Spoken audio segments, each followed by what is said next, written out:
ही दिन तू ही शाम, तुझसे ये दोनों जहां, काम तू बंदों के आए, तू बड़ा मेहरबान, तू ही दिन तू ही शाम, तुझसे ये दोनों जहां। नमस्कार, मैं हूं धर्मेंद्र और आपका स्वागत है दी पॉलिटिकल वॉर में। आज इस समय पे हमारे साथ हैं मौजूद फरहान साबिर साहब मौजूद हैं। आप बहुत ही कहते हैं ना कि टेलीविज़न की दुनिया में बड़ा ही नाम कमा चुके हैं, आपके गाने भी आ चुके हैं और आप अभी कुछ दिन पहले ही दुबई में भी अपना गाना रिकॉर्ड करके आए हैं।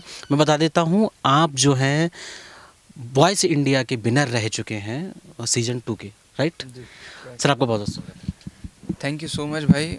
और जितने भी हमारे TPW के देखने वाले चाहने वाले लोग हैं, उनको मेरी तरफ से बहुत बहुत नमस्कार, आदाब, सत श्री अकाल। और आज बड़ी खुशी हुई है कि भाई के साथ इंटरव्यू हो रहा है हमारा।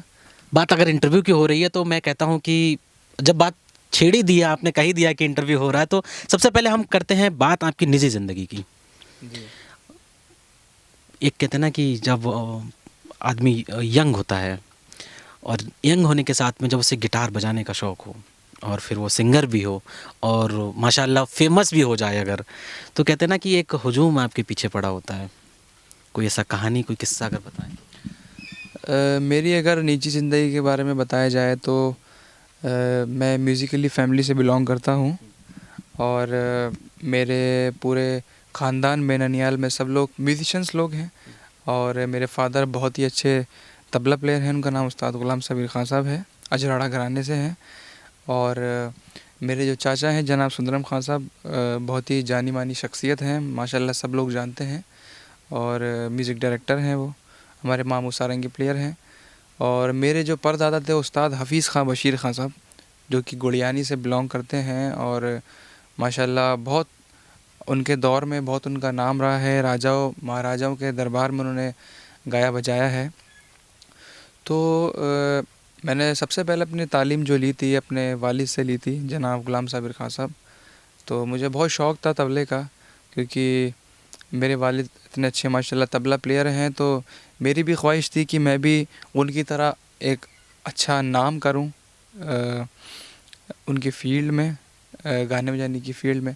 पर मेरे वालिद की हमेशा यही ख्वाहिश थी कि जैसे मेरे जो दादा थे वो भी चाहते थे कि हमारे घराने में, हमारे ख़ानदान में कोई गवैया पैदा हो। मतलब क्योंकि मेरे परदादा के बाद कोई भी ख़ानदान ननियाल में कोई भी गाने वाला नहीं आया। तो उनकी ख्वाहिश थी बड़ी कि हमारे गाने की जो गायकी है उसको कोई आगे लेके जाए, उसकी परंपरा को आगे बढ़ाए। कहा जाए तो उस चीज़ को आप आगे लेके चल रहे हैं। बिल्कुल बिल्कुल। तो बहुत सारी उम्मीदें भी जुड़ी होंगी आपसे कि भाई अब कहते हैं ना कि ख़ानदान का नाम रोशन करने का सिर्फ यही एक बंदा है, जो भैया एक ही मौका है जो ये मुकम्मल कर सकता है। बिल्कुल सही बात है। तो जी, लाइफ के बारे में मैं क्या बोलूँ, बस बचपन से एक ही चीज़ सीखी है, म्यूज़िक जो कि रगों में हमारे बसा हुआ है। और कोशिश करते हैं कि उसको जितना बेहतर हो सके उतना करें। हमारा जो प्यार है, मोहब्बत है, वो म्यूज़िक ही है। क्योंकि अच्छा, प्यार मोहब्बत की बातें हो रही हैं, आपने कहा म्यूज़िक जो है, जब आपने कहते हैं कि आपको जब अवार्ड मिला होगा, जब आप कहते हैं ना कि विनर हो गए, वो चीज़ डिक्लेयर हो गई, उसके बाद क्या आपने नोटिस किया कि लोगों के जो रिएक्शन जो उससे पहले होते थे और उसके बाद जो हो रहे हैं, उसमें क्या फ़र्क पाया आपने? क्या फ़र्क था या नहीं था? फ़र्क बहुत था, क्योंकि असल में मैं अपनी पर्सनल लाइफ में बहुत शाय हूँ। मतलब ज़्यादा जो मेरे ख़ास लोग हैं उनसे मैं थोड़ा सा हंसी मजाक कर लेता हूँ। तो उससे पहले मेरे ज़्यादा किसी से बातचीत नहीं थी, मतलब ज़्यादा किसी से, क्योंकि मैं ज़्यादातर अपनी म्यूज़िक के अंदर बहुत इन्वॉल्व रहता था। क्योंकि बचपन से मेरे वालिद ने मुझे एक ही चीज़ समझाई है और आज भी वो समझाते हैं कि जो चीज़ इंसान खुद अपनी मेहनत से अर्न करता है तो उसकी वैल्यू कुछ और होती है। क्योंकि मेरे वालिद साहब ने भी बहुत कम उम्र से अपनी फैमिली को समझा, ज़िम्मेदारियों को समझा और बहुत मेहनत करके अचीवमेंट्स कमाई। तो वही चीज़ मेरे हमेशा दिमाग में चलती रही। बहुत कम उम्र से मैंने स्ट्रगल अपना करना शुरू करा और माशाल्लाह काफ़ी नाम है मेरे वालिद का। बट मेरी कोशिश यही रही है कि मैं अपनी मेहनत से कुछ करूँ। अपनी मेहनत से। बिल्कुल। तो बस प्यार तो मोहब्बत सबसे मिलता रहा है, जनता से, और आज तक मिल रहा है। और पहले और बाद में यही फ़र्क आया है कि पहले कम लोग प्यार करने वाले थे, आज ज़्यादा हो गए। तो सबसे स्वभाव बहुत अच्छा रहा है। और लाइफ में होता है कि मतलब किसी को फेम मिल जाता है तो लोग कहते हैं यार इसको दोस्त बनाया जाए। कुछ लोग आए भी, कुछ लोग गए, तो खैर उससे इतना ज़्यादा फ़र्क नहीं पड़ता। हमारा नेचर यही है, प्यार मोहब्बत बांटना। और बस यही है कि जितने भी यार दोस्त हैं, बहुत चूज़ी फ्रेंड्स हैं मेरे, एक दो ही हैं। तो वो पहले भी मेरे साथ वैसे ही थे और आज भी वैसे ही हैं। बिल्कुल। कहा जाए कि आप बहुत लकी हैं फिर। अच्छा, आपकी स्कूलिंग या कॉलेज लाइफ की बात करूँ तो आपने कितनी अभी तक पढ़ाई की है या फिर कर रहे हैं, उसके बारे में बताइए। मैंने ज़्यादा स्टडीज़ नहीं की है, 10th क्लियर है। क्योंकि बचपन से ज़िम्मेदारी की ऐसी थोड़ी सी मोड़ आ गया था कि मुझे अपनी पढ़ाई छोड़नी पड़ी। तो 4 बहनें हैं मेरी, मैं एक भाई हूँ। और तो उस कारण मैंने अपनी पढ़ाई छोड़नी पड़ी, तो जॉब्स करनी पड़ी थी काफ़ी सारी, पार्ट टाइम भी करा। म्यूज़िक को हटा के भी बहुत सारे काम करे क्योंकि एक सिचुएशन ऐसी आ गई थी।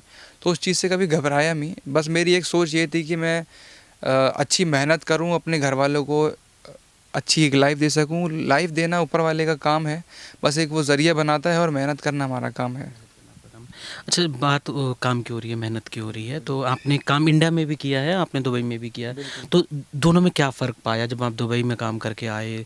दुबई में चीज़ें कैसी रहीं, उसके बारे में थोड़ा बताइए। दुबई में बहुत अच्छी लाइफ रही। और फर्स्ट मेरी लाइफ का सबसे बड़ा जो एक सॉन्ग है, उसको कोलैबोरेशन भी कह सकते हैं, क्योंकि उसके अंदर जो लिरिक्स दिए हैं, कंपोज भी कह सकते हैं, कि एडी नागर जिनका बहुत ही एक फेमस गाना है इश्क का राजा। तो वो बड़े अच्छे मेरे फ्रेंड हैं, तो उनके साथ ये बैठ के हमने गाना बनाया है। जो कि बहुत सारे मेरे पास डीएम्स आते थे कि बहुत लोगों ने मेरे सूफ़ी सुने हैं गाने और कमर्शियल गाने सुने हैं, जैसे क्लासिकल हो गया।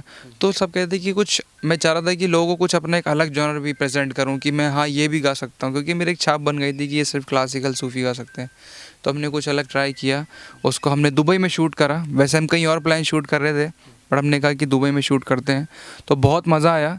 और थोड़ा सा मैं हेजिटेट भी हो रहा था क्योंकि फ़र्स्ट टाइम मतलब इतना एक ओपन गाना, तो मैं थोड़ा सा कंफ्यूज था कि पता नहीं लोग एक्सेप्ट करेंगे या नहीं।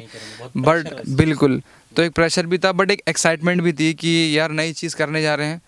तो बट मुझे खुशी इस बात की है कि बहुत अच्छा रिस्पांस आया है लोगों का, और लोगों ने उसको भरपूर प्यार दिया। और गाना आज वो 3.4 मिलियन यूट्यूब पे है, द म्यूज़िक स्टूडियो पंजाबी से। और आज भी बहुत अच्छा रिस्पांस मिल रहा है, और बहुत अच्छे गाने आने वाले हैं, जिसको हम इस महीने या नेक्स्ट मंथ शूट करेंगे।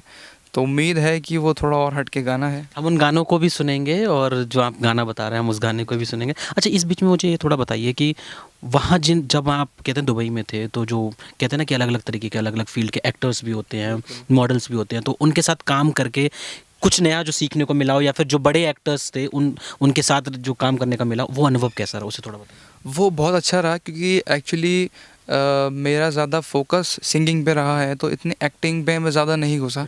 बट मेरे लिए एक काफ़ी बड़ा टास्क था कि वीडियो के लिए कितना बड़ा इंटरनेशनल शूट हम करने गए। और जो मेरी लीड मॉडल जो थी, बहुत अच्छी थी। फ़र्स्ट टाइम उनसे मुलाकात हुई दुबई में, बट बहुत अच्छा उनके साथ कंफर्ट फील रहा कि ऐसा कुछ ज़्यादा परेशानी नहीं रही, बहुत इजीली हमने शूट करा और बहुत मज़ा आया। और इसके डायरेक्टर जो हैं हमारे अक्षय के अग्रवाल और लवली बंसल ने शूट करा है इस प्रोजेक्ट को।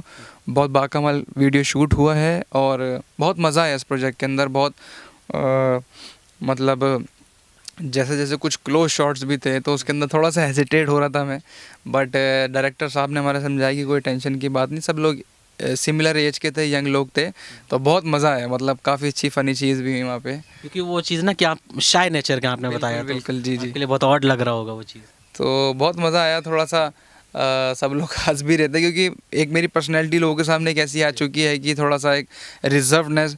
बट मैंने भी यही कोशिश करी कि नहीं, अब थोड़ा सा चेंज होना चाहिए आज के माहौल के हिसाब से। तो खुशी इस बात की रही कि लोगों ने उसको एक्सेप्ट किया, और बस कोशिश कर रहे हैं अच्छे अच्छे प्रोजेक्ट्स लाने की। अभी क्या मतलब, एक कहते हैं ना कि अभी दिमाग में जैसे होता है कि भाई हर किसी को रहता है कि मैं अगर किसी भी जॉब में हूँ या बिजनेस में हूँ या मैं कुछ भी कर रहा हूँ, तो ये कुछ पाने की उम्मीद रहती है कि मुझे ये चीज़ मिल जाए। तो आपके अंदर भी कुछ ऐसा हुआ कि भाई नहीं, मेरे को अभी इस पे काम करना है, यहाँ कमी रह रही है, या ये बड़ा प्रोजेक्ट मिल जाए, या फिर मुझे इसके साथ काम करने को मिल जाए, ऐसी कोई चीज़? मेरी कुछ बहुत एक्सपेक्टेशंस नहीं है। मेरा ये है कि मैं जितना भी काम करूं उसको बहुत सूझबूझ के साथ काम करूं। और मेरी जितनी भी ऑडियंस हैं उसको सुने, तो मैं चाहता हूँ कि आज से 50 साल भी जब बाद उसको मेरे गाने सुने जाएं तो वो भी उतने ही फ्रेश लगें, उतने ही उनको सुन के मज़ा आए। और बचपन से मेरी ये ख्वाहिश थी कि मैं कंपोज़ करूँ गाने। तो एक होता है गॉड गिफ्ट और एक सीखना। तो मैंने अपने जितने भी मेरे बड़े बुज़ुर्ग हैं, मेरे चाचा जो कि बहुत ही बाकमाल म्यूज़िक डायरेक्टर हैं, और उनमें एक ख़ासियत ये है कि उनको उन पे दुआएँ हैं उनके माँ बाप की कि वो मतलब मैं कोई एज़ अ भतीजा या कोई रिलेटिव बन के नहीं बोल रहा है, एज़ अ ऑडियंस मैंने उनमें एक चीज़ नोटिस की है और बड़ी अच्छी लगती है कि वो बहुत नेचुरली, मतलब एक आप उनको कुछ लाइंस दो और वो फ़ौरन उसको पिकअप करके वो बहुत ही अच्छा, मतलब एकदम राउंड फिगर करके उसको कंपोज करते हैं। तो ये एक बहुत बड़ी बात है अपने आप में। तो ये चीज़ मैंने उनसे सीखी है और अल्हम्दुलिल्लाह मैंने काफ़ी कमर्शियल गाने कंपोज़ किए हैं। लास्ट ईयर मैंने ईद के मौके पर एक कोलैबोरेशन, काफ़ी बड़ा कोलैब था, जिसमें कि हमसर साहब, हमसर हयाज निज़ामी और उस्मान मीर जो कि बहुत बड़े अपने आप में एक शख्सियत हैं, गुजरात के बहुत नामी बॉलीवुड सिंगर हैं, उनके साथ मैंने कोलैब करा था। मेरा एक कंपोज था अल्लाह मेरे, तो उसका भी बड़ा अच्छा रिस्पांस आया। ईद के अवसर पर उस गाने को रिलीज़ किया था। आज वो 500,000 पे गाना क्या उसके नगमे हैं? बिल्कुल 2 लाइनें मैं सुनाऊंगा उसकी। हो अल्लाह मेरे मौला मेरे, अल्लाह मेरे मौला, हो अल्लाह मेरे मौला मेरे, अल्लाह मेरे मौला, तू ही दिन तू ही शाम, तुझसे ये दोनों जहां, काम तू बंदों के आए, तू बड़ा मेहरबान, तू ही दिन तू ही शाम, तुझसे ये दोनों जहां। इसके साथ में अगर मैं बात करूं कि कुछ और सीखने की बात करूं, तो किन चीज़ों पे आप अभी काम कर रहे हैं? मेरा फोकस, सबसे पहले मैं ये बताना चाहूँगा कि मैं दिल्ली घराने से बिलोंग करता हूँ, जहाँ से मैंने तालीम ली अपनी गाने की, उस्ताद फ़रीद हसन खां साहब। और आज मैं जो भी थोड़ा बहुत गाता हूँ, क्लासिकल सूफ़ी हो गया, मैंने वहीं से उन चीज़ की तालीम ली है दिल्ली घराने की। उनके अलावा भी मैंने और बुज़ुर्गों से तालीम ली है, जैसे कि उस्ताद ग़ुलाम साबिर खां साहब जो कि मुरादाबाद घराने से हैं और वो अभी फ़िलहाल हमारे बीच नहीं रहे हैं। रिसेंटली उनका देहांत हो गया था, इंतकाल हो गया। तो सबसे दुआओं की गुजारिश है, ऊपर वाला उनको, अल्लाह ताला उनको जन्नत में आला मकाम दे। उनसे मैंने तालीम ली है उनसे भी। और मेरे जो मामू है आगरा सोनीपत घराने से, उस्ताद ग़ुलाम अली खां साहब, उनसे भी मैंने तालीम ली है। और वजह यह है कि ना, मेरा मानना ये था कि मैं हर घराने की, जैसे कि हर फूल की खुशबू अलग होती है, तो उसी तरह से हर घराने की खुशबू अलग होती है। तो मेरी कोशिश यही रही है कि हर घराने से तालीम लूँ ताकि सबके रंग मुझ में बसें और मेरे गाने से वो लोगों में झलके और वो खुशबू लोगों तक पहुँचे। और आज भी मेरी तालीम जारी है दिल्ली घराने से, जनाब उस्ताद फ़रीद हसन खां साहब से। और मेरा पर्टिकुलर, लोगों ने शायद ये मान लिया था कि मैं सिर्फ़ क्लासिकल गाता हूँ, बट ऐसा नहीं है। मैंने सब जॉनर्स को, अपनी पूरी कोशिश रही है कि उसको अच्छी तरीके से निभाया है। सूफ़ी हो गए, दर्शक सुनना भी चाहेंगे आप जो कह रहे हैं, तो संभल के बोलिएगा। बिल्कुल बिल्कुल ज़रूर, बिल्कुल ज़रूर। और काफ़ी लोगों की रिक्वेस्ट सूफ़ी में आजकल बहुत पसंद कर रहे हैं मेरे को। तो जो मेरा नेक्स्ट प्रोजेक्ट है, तो उसके भी कुछ लाइन सुना नहीं सकता क्योंकि वो बहुत प्राइवेट है, तो अच्छे लेवल से वो रिलीज़ हो रहा है। तो गाना जो है हमारा सूफ़ी बेस्ड गाना है और बहुत अच्छी कंपोज़ है। उसको मैंने अरेंज किया, उस गाने को म्यूज़िक किसी और ने दिया है, गाने को अरेंज मैंने किया है। और जो गाने की जो रिदम अरेंज की है वो मेरे वालिद साहब और मेरे चाचा जनाब सुंदरम खां साहब और मेरे वालिद उस्ताद ग़ुलाम साबिर खां साहब ने इस गाने की रिदम अरेंज की है। तो मैं कुछ चंद लाइनें सूफ़ी की सुनाना चाहूँगा जो कि मुझे बड़ी पसंद है। ए ना हो मैया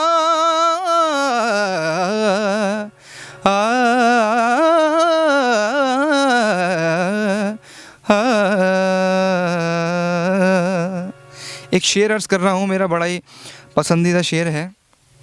हाँ पिया इन नैनन में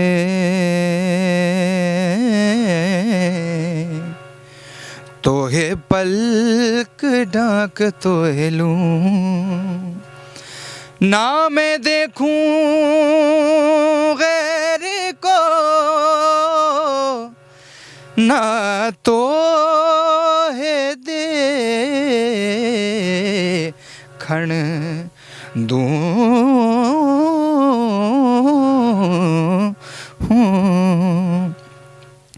नैनों ने थारी कैसा जादू किया रे, थारे बिना लगे नहीं मारा जिया रे, हो थारे बिना लगे नहीं मारा जिया रे। हो नैनों ने थारी कैसा जादू किया रे, वो थारे बिना लागे नहीं मारा जिया रे, हो थारे बिना लागे नहीं मारा जिया रे। हो पिया रे पिया रे पिया रे पिया रे, थारे बिना लागे नहीं मारा जिया रे, हो थारे बिना लागे नहीं मारा जिया रे। बहुत खूब, बहुत जो थी वो रियलिटी शो की हो रही थी। रियलिटी शो की अगर मैं बात करूं तो वो जो तजुर्बा, वो एक्सपीरियंस जो था आपका, क्या था वो थोड़ा समझाएं। रियलिटी शोज़ का तजुर्बा मेरा बहुत ही अच्छा रहा, क्योंकि मेरी खुशकिस्मती ये है कि मैं अपनी ज़िंदगी में पहली बार मैंने ऑडिशंस दिया द वॉइस का, और वहाँ पे गया, और क्योंकि वो फॉर्मेट बहुत अलग था और मेरे लिए भी बहुत नई चीज़ थी वो, और काफ़ी सारा एक प्रेशर ये था कि मैं अपनी जॉब छोड़ के आया था। ज़िम्मेदारी को एक थोड़ा सा प्रेशर था मुझ पे कि अगर मैं बाई चांस बाहर होता हूँ तो वो जॉब मेरे को वापस, तो मेरी जॉब गई कि बहुत कुछ दाव पे लगा हुआ था। सही बात है। तो बट मेरे फादर, मेरी माँ ने मुझे बहुत सपोर्ट किया और उन्होंने कहा कि जाओ, और हिम्मत की बात ये थी कि जब माँ बाप की दुआएं साथ होती हैं तो फिर एक अलग सा एक थोड़ा सा कॉन्फिडेंस रहता है, हाँ, कि दुनिया मेरे अगेंस्ट भी हो जाए लेकिन यार मेरे माँ बाप, मेरा परिवार मेरे साथ। सही बात है। तो मैं गया वहाँ पे, और पहली बार जो नया फॉर्मेट था एक टर्न चेंज करने का, तो मैं वहाँ पे गया, और एक बड़ी बात ये थी कि सिर्फ 5 कंटेस्टेंट थे और सीट एक ही थी, और एक था कि इतनी मेहनत थी, और ऐसी मतलब मुश्किलात में कैसे तैसे करके वोटिंग का हमने एक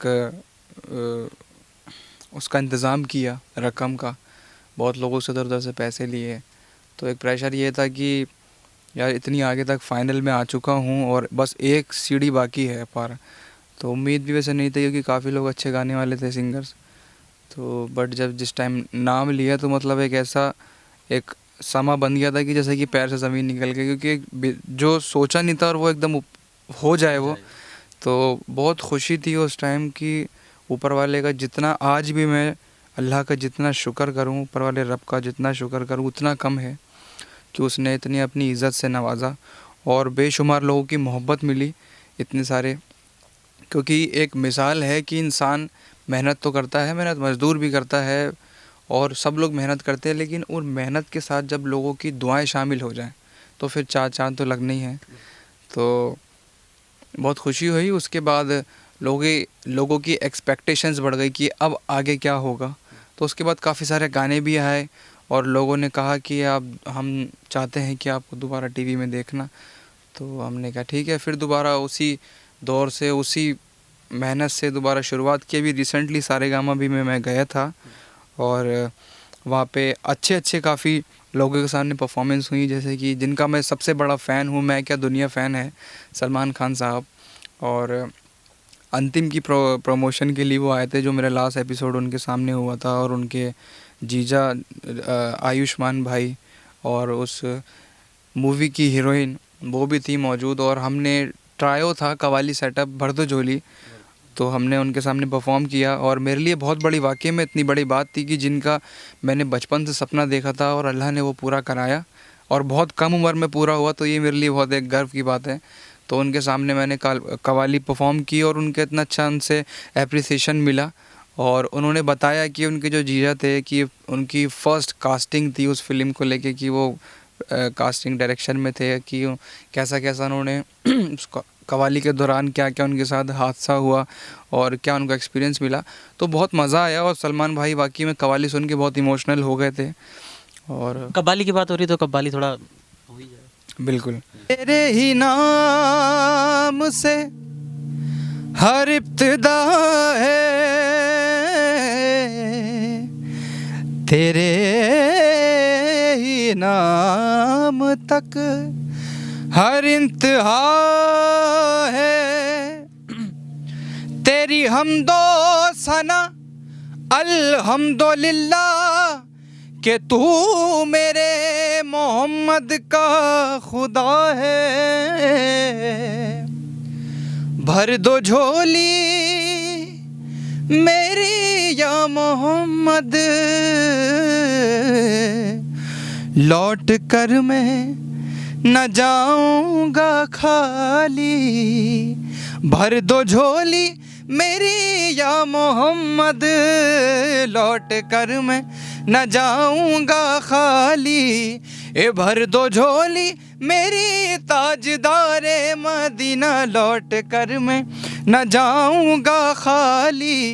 ए भर दो झोली आका जी, भर दो झोली हम सब की, भर दो झोली नबी जी, भर दो झोली मेरी ताजदारे मदीना, लौट कर मैं न जाऊंगा खाली। उसके बाद में सुनने के बाद उनका रिएक्शन क्या था? उनका रिएक्शन समय कुछ ऐसा बन गया था कि एक तो इतनी मशहूर कव्वाली है साबरी ब्रदर्स की, जो कि ओरिजिनल उन्होंने गाई है, और मतलब एकदम शांत माहौल। और जो जजेस थे Vishal sir, Himesh sir, Shankar sir, तो मतलब सब लोग इतने इमोशनल हो गए। और क्योंकि वो एक ये चीज़ ही एक ऐसी है और जिनकी शान में हम लोग इसको पढ़ रहे हैं, इसको गा रहे हैं, तो वो एक इंसान अपने में एक खो जाता है। तो मुझे भी गाते गाते मुझे मतलब मेरा होश ही नहीं था कि मैं कहाँ पे हूँ। मतलब एक अलग ही एटमॉस में, मतलब एक माहौल, अलग ही जगह पहुँच गए थे हम लोग। तो जब आँख खोली सब लोग इतना इमोशनल, सलमान भाई इतना, मतलब एक वो उनकी आँख में आंसू, और तीनों जजेस, मतलब उन्होंने, विशाल सर ने एक इतना खूबसूरत कमेंट किया कि वाकई में तीनों ने इतना अच्छा ट्राई हो। एक ऐसा लग रहा था कि थे तीन लोग लेकिन एक सोल बन के परफॉर्म किया। तो ये एक बहुत अच्छा कॉम्प्लीमेंट है मेरे लिए। और सलमान भाई से भी इतना अच्छा अप्रिसिएशन मिला। उन्होंने बताया कि इस कव्वाली के दौरान क्या क्या उनके साथ खूबसूरत चीज़ें हुई, और पहली बार जब वो दरगाह पे शूट करने गए तो बहुत अच्छा माहौल बना वहाँ पे। ये जो कमेंट्स या कॉम्प्लीमेंट्स जो आपको मिले, उसको जब फैमिली को जब ये सब पता चला होगा, फैमिली ने ये सब देखा, उनका क्या रिएक्शन? उनका मेरी जो वालदा है उनसे ज़्यादा मेरी अटैचमेंट है, क्योंकि एक नेचुरली होता है कि बेटे को माँ से ज़्यादा होता है और बेटियों को बाप से। तो वो बहुत ज़्यादा इमोशनल हो गई थी। उनका कॉल भी आया तो मतलब बात करते करते वो रो पड़ी। तो एक वो रोना भी मैं कहूँगा कि एक वो मेरे लिए भी बहुत एक गर्व की बात है कि एक माँ के लिए खुशी के आंसू आना, तो ये एक औलाद के लिए, उनके लिए बहुत अच्छी खुशी की बात है। और मेरे लिए भी कि हाँ, मुझे लगा कि शायद मैंने ज़िंदगी में 1% कुछ मेहनत करी जिसका आज मुझे फल मिला है। तो बस यही है कि उस समय ये भी तो कुछ ना कुछ महसूस हो रहा होगा कि आप जॉब छोड़ के गए थे, कितना कुछ दाव पे लगा था। बिल्कुल। तो ये सारेगामा में तो जब मैं गया था तो उनको बहुत खुशी हुई, जितने भी लोग देख रहे थे, और जो मेरी कमबैक हुई वापस लोगों के बीच जब मैं दोबारा टीवी पे आया तो सब लोग बहुत खुश हो गए थे। बट उस टाइम ऐसा हुआ कि मेरी 1 महीने से तबीयत बिल्कुल ठीक नहीं चल रही थी, वॉमिट बहुत ज़्यादा हो रही थी, और मेरी वॉइस का जो स्ट्रक्चर था वो भी चेंज की तरफ जा रहा था। तो एक कहते हैं कि गाने के अंदर एक डॉग होता है जो कि आवाज़ चेंज होती है उस दौरान। तो उस टाइम वो टाइम पीरियड भी मेरा ऐसा था कि मेरी आवाज़ चेंज हो रही थी और बहुत ज़्यादा क्रैकनेस आ रही थी, और उस दौरान मेरी तबीयत भी बहुत ज़्यादा ठीक नहीं थी। तो उस टाइम कैसे कैसे करके हमने शो को नॉकआउट किया, और उसके बाद मैं शो से बाहर आया तो लोगों ने बताया उनको कि ऐसा ऐसा सिचुएशन रहा, तबीयत ठीक नहीं रही। बट उस टाइम भी लोगों ने बहुत अच्छा मुझे अप्रिशिएट किया कि कोई बात नहीं, उतार चढ़ाव ज़िंदगी में चलता रहता है, बस इंसान अपनी मेहनत से पीछे ना रहे। अभी कोई और आने वाले जो प्रोजेक्ट जिन पे आप काम कर रहे हैं? बिल्कुल। मैं एज अ म्यूज़िक कंपोज़र भी मेरे डिवोशनल भी नंबर्स आने वाले हैं एक नई कंपनी के थ्रू, जो कि अभी उस कंपनी का नाम हम सोच रहे हैं। बहुत अच्छे अच्छे सूफ़ी कव्वालों को मैंने रिकॉर्ड किया है और बहुत सारे नंबर्स हैं, 30 से 32 कुछ नंबर्स कर रहा हूँ मैं उनके। और मेरे जो खुद के प्रोजेक्ट्स हैं कमर्शियली, वो भी बहुत जल्दी आने वाले हैं। अभी रिसेंटली हम लोग नेक्स्ट मंथ 1-2 महीने के अंदर हम शूट कर रहे हैं, कुछ प्लान कर रहे हैं। उसका शूट का भी डिसाइड नहीं है कहाँ पे है, बट मुझे उम्मीद है कि वो गाना लोग एक्सेप्ट करेंगे। और जहाँ तक जिस मेहनत से मैंने और जो हमारी पूरी एंटायर टीम है, इस गाने में जो हमने मेहनत की है, एक एक म्यूजिशियन ने, एक एक लिरिसिस्ट ने, हमें उम्मीद है कि वो गाना लोग तक, दिल तक पहुंचेगा और इंशाल्लाह वो मिलियंस क्रॉस करेगा। आपकी मेहनत अब तक तो रंग लाई, आगे भी लाएगी। बहुत बहुत शुक्रिया कि आपने इतना कीमती समय दिया। Thank you so much. और मैं जो हमारे दर्शक देख रहे हैं और इस चैनल के द पॉलिटिकल वॉर से जो लोग देख रहे हैं, चाहने वाले, इस चैनल को सब्सक्राइब ज़रूर करें। और मेरा मैसेज यही है तरफ से और पूरी मेरी टीम की तरफ से, सब खुश रहें और अमन सुकून बनाए रखें।